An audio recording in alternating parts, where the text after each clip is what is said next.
Think of the cardiovascular system as a mechanical house. To keep things running smoothly, you need four reliable components: a strong pump, clear pipes, an organized electrical grid, and the fluid flowing inside. When this system breaks down, it happens in five specific ways. The pump gets weak, leading to congestive heart failure. The pipes get too tight, causing hypertension and angina. The electrical grid short circuits, triggering arrhythmias. Or the fluid itself turns to sludge, resulting in dyslipidemia. Conquering cardiovascular pharmacology means stepping away from rote memorization. Instead, we will map specific drug classes directly onto these mechanical and electrical failure points. We start with a failing pump, congestive heart failure. The pharmacological goal here changes entirely based on the timeline. In an acute, decompensated state, the heart needs immediate rescue to push blood effectively.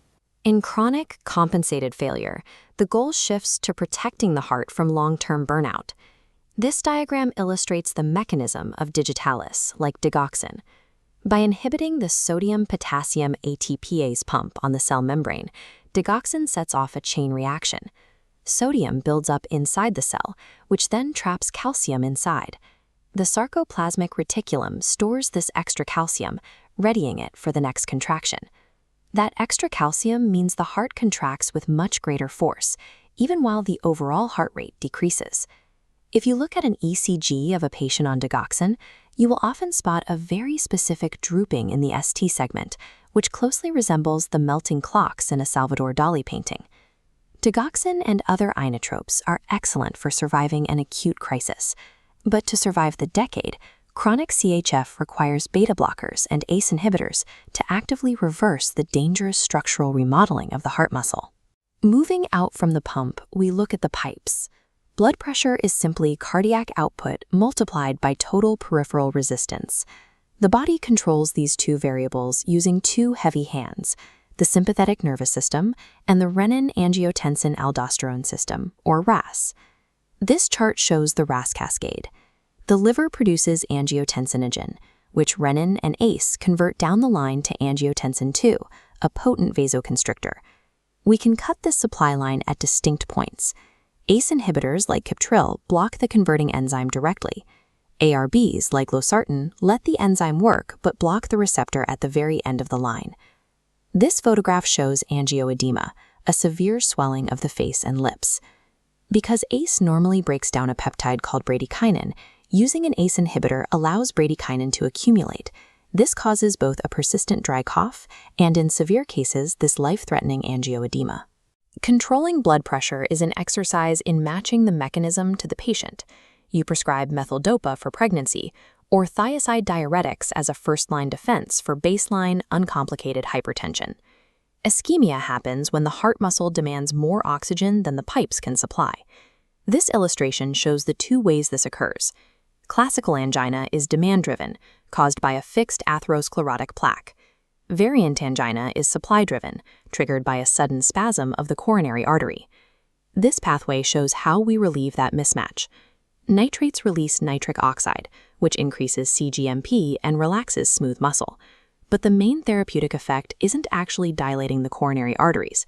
Instead, nitrates cause massive venodilation in the periphery. Blood pools in the veins, returning less volume to the heart, which sharply decreases the heart's preload and oxygen workload.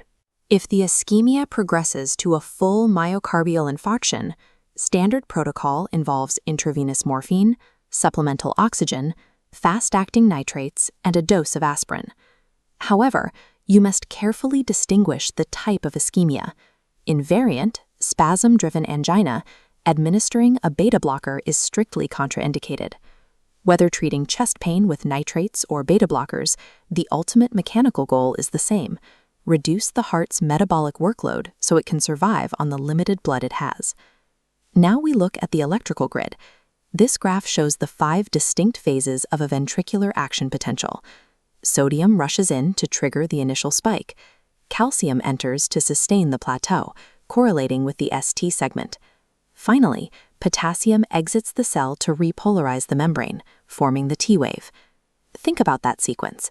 If you administer a drug that specifically blocks those outward-flowing potassium channels, what happens to the shape of the action potential?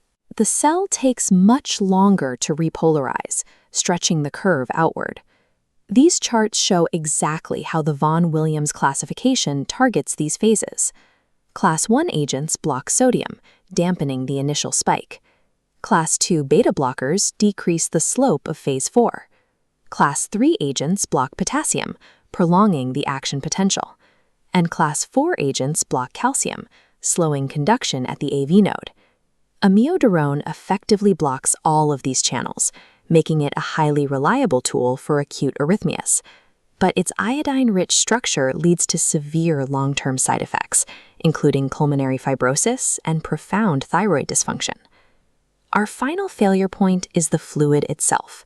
Managing cholesterol is a logistics issue.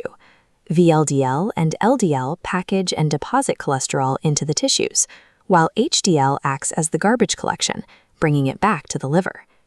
This diagram shows the liver's cholesterol synthesis pathway. Statins block the rate-limiting enzyme, HMG-CoA reductase. Deprived of its ability to make its own cholesterol, the liver is forced to upregulate its surface receptors and pull circulating LDL out of the bloodstream to survive. Beyond lowering LDL, statins provide crucial pleiotropic effects.